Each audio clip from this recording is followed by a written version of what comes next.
ETF index mutual funds నేర్చుకుని stock మార్కెట్లో రాణించాలనుకుంటున్నారా? వెంటనే ఈ నెంబర్కి కాల్ చేయండి. నమస్తే అమ్మా. నమస్తే అమ్మా. అమ్మ, గురు పౌర్ణమి ఉమ్. ఈ రోజు యొక్క విశిష్టత, చేయాల్సిన పనులు. అమ్మా, గురు పూర్ణిమ అన్నది గురువుని గౌరవించుకోవడానికి ఏర్పాటు చేయబడినటువంటి రోజు అని మనం చెప్పుకుంటూ ఉంటాం. నిజానికి గురు పూజ ఉత్సవాలు ఈనాడు చేయాలి. గురువుని పూజించడానికి తగినటువంటి రోజు. కొన్ని గ్రంథాలను అనుసరించి ఈనాడు మనకి వేదాలను అందించినటువంటి వేదవ్యాసుడు అవతరించిన రోజు అని చెప్తారు. మరి కొంతమంది అది కాదు, వ్యాసుడికి గురుస్థానాన్ని ఇచ్చినట్టు గురుపీఠంలో కూర్చోబెట్టినటువంటి రోజు అని. ఏదేమైనా ఆనాడు మనకి ఇంతటి ప్రాచీన వాంగ్మయాన్ని సమస్తాన్ని ఉన్నత సనాతన ధర్మానికి సంబంధించినటువంటి సమస్తమైన వాంగ్మయాన్ని అందించినటువంటి వ్యాస మహర్షిని తలుచుకుని ఆయన్ని పూజించుకోవాల్సినటువంటి రోజు. మరి వ్యాసుడు మనకి ఎక్కడ కనపడుతున్నాడు? అందువల్ల మనకి చదువు చెప్పినటువంటి గురువుని పూజించుకునేటటువంటి రోజుగా మనం భావించుకుంటూ ఉంటాం. వ్యాసుడు అంటే ఎట్లాంటి వాడండి? ఆయన ఎప్పుడు పుట్టాడన్న మాట అటుంచి ఈ పీఠాన్ని అధివసించింది మాత్రం ఈరోజు. అందుకే ఏదైనా ఒక సనాతన గ్రంథాన్ని గనక మనం చదువుతూ ఉంటే పెట్టుకునేటటువంటి దాన్ని ఏమంటాం? వ్యాసపీఠం అనే పదం వాడతాం తప్ప ఇంకో పదం వాడం. అటువంటి వ్యాస మహర్షి ఎంతటి మహానుభావుడంటే, రాసులు రాసులుగా పోసి ఉన్నటువంటి వేదాలని వేటికవి విడివిడిగా చదువుకోవడానికి వీలుగా ఉండేటట్టుగా విడదీశాడు. అందువల్ల ఆయనకి వ్యాసుడు అని పేరు. వ్యాసుడు అంటే చక్కగా విశ్లేషణ చేసి ఎనలైజ్ చేసి మనకి ఇచ్చినటువంటి వాడు. ఈయన ప్రతి మహాయుగంలోనూ ద్వాపర యుగం చివర అపాంతరతముడు అనేటటువంటి సాక్షాత్తు విష్ణుమూర్తి అంశతో జన్మించినటువంటి ఆయన అవతరించి కలియుగంలో మానవులకి తెలివితేటలు తక్కువ గనక వేదం చదువుకుంటే అర్థం కాదు గనక వాళ్ళు చదువుకుంటే అర్థమయ్యేటట్టుగా దానికి వీలుగా ఉండేటట్టు ఎక్కడికెక్కడ విభాగం చేసి ఇవ్వడానికి వస్తాడండి. అన్ని యుగాల్లోనూ, అన్ని మహాయుగాల్లోనూ. ఆ లెక్కన మనకు జరుగుతున్నటువంటిది 28వ మహాయుగం గనక ఈ 28వ మహాయుగంలో అవతరించినటువంటి అపాంతరతముడే ఈ కృష్ణద్వైపాయన వ్యాస మహర్షి. వ్యాసుడు అంటే వేదాలని విభజించి ఇచ్చినటువంటి వాడు అని. ఈయనకి కృష్ణద్వైపాయనుడు అని మాత్రమే పేరు. బ్రహ్మకల్పంలో అంటే చతుర్ముఖ బ్రహ్మ ఈ కల్పానికి సృష్టికర్తగా ఉన్నాడు. ఒక్కొక్క కల్పంలో బ్రహ్మ ఒక్కొక్కళ్ళు ఉంటారండి. ఈ కల్పంలో ఉన్నటువంటి ఆయన చతుర్ముఖ బ్రహ్మ.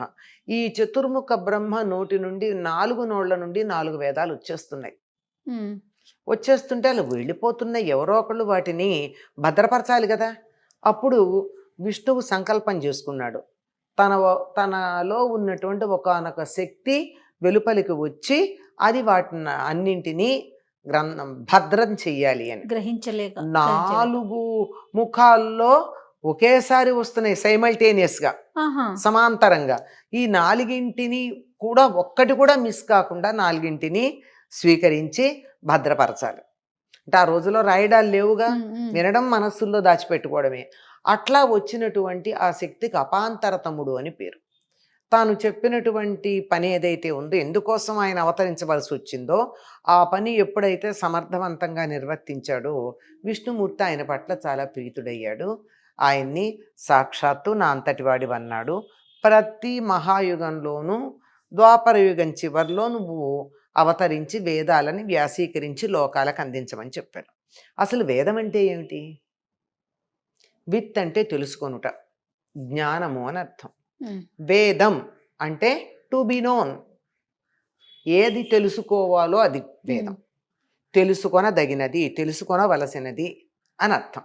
అటువంటి వేదం ఎక్కడుంది అంటే అనేక మంది మహర్షులు తమ జీవితాలంతా కూడా తపస్సులు చేసి చేసి చేసి తత్ఫలితంగా తాము దర్శించినటువంటి సత్యాలని అలా పోగులు పోగులుగా పూశారు. ఎంతమంది, ఒకళ్ళు కాదు. ఇప్పుడు వేదంలో ఎక్కడ చూసినా ఫలానా ఋషి అని చెప్పబడి ఉంటుంది ప్రతిదానికి. అంటే ఆయన ఋషి అంటే చూసినవాడు, దర్శించినవాడని అర్థం. మనం మామూలు కళ్ళతో చూడలేనటువంటి సత్యాన్ని అంతర్నేత్రంతో, అంటే మనకి పదార్థంగా కనపడే దాని వెనకాల ఉన్న యథార్థాన్ని చూడగలిగినటువంటి వాడు ఋషి. ఓకే.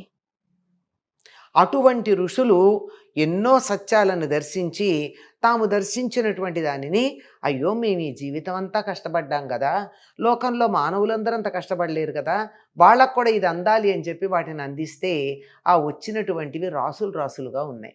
ఎలా చదువుకుంటారండి కుప్పలు కుప్పలుగా ఉంటే?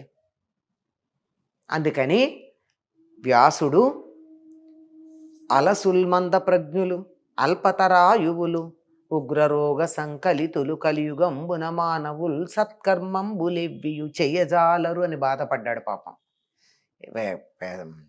కలియుగంలో ఉండేటటువంటి మనుషులు బద్ధకస్తులు, కొంచెం తెలివి తక్కువ వాళ్ళు. 2 ఏళ్ళు ఎంత అంటే ఉండు అని క్యాలిక్యులేటర్ తీసుకుంటారు. అల్పతరాయువులు, చాలా తక్కువ ఆయుర్దాయం, 120 ఏళ్ళు బతకడం ఎక్కడుంది మనకి. అల్పతరాయువులు, ఉగ్రరోగ సంకలితులు, ఎప్పుడు ఏ భయంకర రోగం వస్తుందో మందులకు అందంది తెలియదు కలియుగంలో. పోనీ మంచి పనులు చేస్తారని సత్కర్మం బులివ్వియు చెయ్యజాలరు, ఏం చేయరు. మరి అట్లాంటి వాళ్ళకి ఎలాగ ఇంత చదువుకోవడం కష్టం కదా. అందుకని దాన్ని చక్కగా తీసుకొచ్చి ఇవన్నీ పాడుకోవడానికి వీలైనవి, ఇవన్నీ దేవతా స్తుతిపరమైనవి, ఇవన్నీ నిత్య నైమిత్తిక క్రియలకి సంబంధించినవి, ఇవన్నీ ప్రత్యేకమైనటువంటి శాస్త్రాలు, ఈ మానవుడు అనబడేటటువంటి వాడికి సహకరించేటటువంటి చిన్న శాస్త్రాలు ఇవి అని చెప్పి 4 భాగాలు చేశాడు. పాడుకోదగిన వాటిని సామవేదము అన్నారు. దేవతాస్తుతి పరంగా ఉండేటటువంటి ఋగ్వేదం. నిత్య నైమిత్తిక క్రియలకు సంబంధించినటువంటి ఈ రోజుల్లో వేరే ఉన్నాయి కానీ ఆ రోజుల్లో ఏముంది, యజ్ఞమే ఉంది కనుక దానికి సంబంధించింది యజుర్వేదం.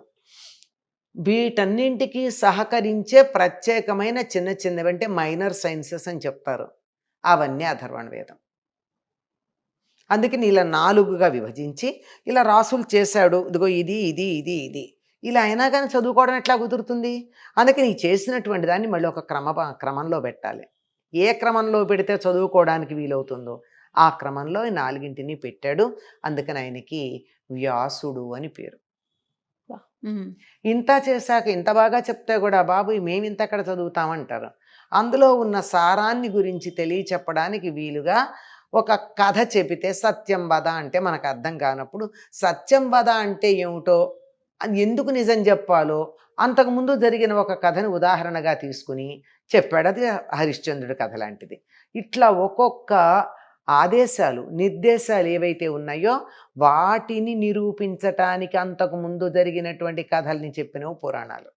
18 పురాణాలు చెప్పాడు.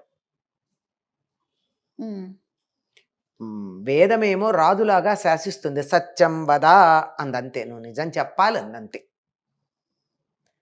పురాణాలు స్నేహితుడిలాగా భుజం తట్టి నిజం చెప్పరా మంచి జరుగుతుంది అని చెప్పాయి, దానివల్ల మంచి ఉంది అని. అందువల్ల పురాణాలు మిత్రుడిలాగా చెప్తాయిట. సరే, కావ్యాల దగ్గరికి వస్తే ప్రియురాలులాగా చెప్తాయిట. చాలా ఆకర్షణీయంగా అలా లాలించి మెత్తగా మృదువుగా. కనుక ఇలా పురాణాలు 18 చెప్పాడు. 18 ఉపపురాణాలు చెప్పాడు. అవన్నీ ఎప్పుడో జరిగిన కథలు. హరిశ్చంద్రుడి కథ ఇప్పటిదా, మాకెందుకు, మేము చూసామా పెట్టామా నువ్వు కల్పించావు అనేవాళ్ళు ఉండరా? ఉంటారు కదా. ఈ కాలంలో 100కి 90 మంది అంటే ఆ కాలంలో 100కి ఒక్కడన్నా ఉండేవాడు. అది అట్లాంటి వాడు కూడా చెడిపోవడం మనకి ఇష్టం లేదు. మన ఋషులకి వాడు కూడా బాగుపడాలి. అందుకని ఏం చేశాడు, ఎప్పటిదో మీరు నమ్మరు కదా, సమకాలికంగా జరిగిన చరిత్రను చెప్తానయ్యా అని చెప్పి భారతం చెప్పాడు. మనం భారతం అంటున్నాం. ఆయన పెట్టినటువంటి పేరు జయము. ధర్మానికి జయం లభిస్తుంది అని చెప్పి సమకాలిక చరిత్రను తీసుకుని చెప్పాడు. వేదంలో చెప్పబడినటువంటి విషయాలు ఏవైతే ఉన్నాయో అవే ప్రతిపాదించే కథలన్నీ, ఇతివృత్తాలన్నీ భారతంలో ఉంటాయి మనకి. అది చరిత్ర జరిగింది. దాన్ని గురించి మనం అపోహపడడానికి వీల్లేదు, అవకాశం లేదు. అసత్యం కూడా కాదు. ఓకే. ఇదంతా అయ్యాక ఇంకా ఆయనకి దిగులేసిందిట. ఏమిటంటే వంటంతా అయింది కానీ ఉప్పు లేదు అందులో. ఓ. ఉప్పు ఉంటే కదా నాలుకకి రుచి తెలిసేది. ఆఖరికి తీపి చేసేటప్పుడు కూడా అందులో పంచదారతో ఏదన్నా తినే పదార్థం చేస్తే ఇంత చిటికెడు ఉప్పు వేస్తే. ఉప్పు వేస్తారు నాలుకకి తెలియడానికి. అది లేదయ్యా అన్నారు. అప్పుడు భాగవతం రాశాడు, భక్తి అనేది ఆస్వాదయోగ్యంగా ఉండడానికి. ఇలా ఇన్ని రాసి మేము ఇంత చదవలేము, నువ్వు సిద్ధాంతంగా చెప్పు, మేము కొంచెం హయ్యర్ లెవెల్ పిల్లల కథలు చెప్పినట్టు కాదు మాకు అంటే బ్రహ్మసూత్రాలు రాశాడు. ఇన్ని అందించినటువంటి వ్యాసుడు గురుస్థానంలో ఉన్నాడు. అటువంటి గురువుని పూజించుకునే రోజు. ఇప్పటి గురువులు ఆ స్థానంలో ఉండగలరా? ఆయనే తనలాగా తర్వాత వాళ్ళు ఉండలేరని ఒక్కొక్కళ్ళకి అప్పచెప్పాడు. జైమిని, పైలుడు, సుమంతుడు, వైశంపాయనుడు అందరికీ తొలక భాగం అప్పచెప్పి మీరంతా దీన్ని కొనసాగించండి అని చెప్పాడు. ఆ తర్వాత వాళ్ళు అంత స్థాయి తమ శిష్యులకు లేదని దాన్ని మళ్ళీ 3-4 చెరో భాగం అప్పచెప్పారు. అట్లా రాగా రాగా ఏదో ఇంత అంతో వాళ్ళ దగ్గర వీళ్ళ దగ్గర కొంచెం ఉంది కనుక ఎవరి దగ్గర జ్ఞానం ఉంటే వాళ్ళందరూ వ్యాసుని అంశ కలిగిన వారు అని వారిని పూజించుకోదగినటువంటి రోజు, పూజించుకోవలసినటువంటి రోజు గురు పూర్ణిమమ్మ. సో గురువుకి ప్రత్యేకమైన స్థానం ఉందమ్మా కదమ్మా, గౌరవించాల్సిన రోజు. తప్పనిసరిగా ఉంది. గుకారో స్కంధకార రకారత్త నిరోధక అని. గుకారం అంటే అంధకారం, చీకటి. రా అంటే దాన్ని పోగొట్టేది. అజ్ఞానం అనేటటువంటి చీకట్లో నుంచి విజ్ఞానం అనేటటువంటి వెలుగు వైపుకి చెయ్యి పట్టుకు తీసుకెళ్లేటటువంటి వాడు గురువు. నమస్తే అమ్మా.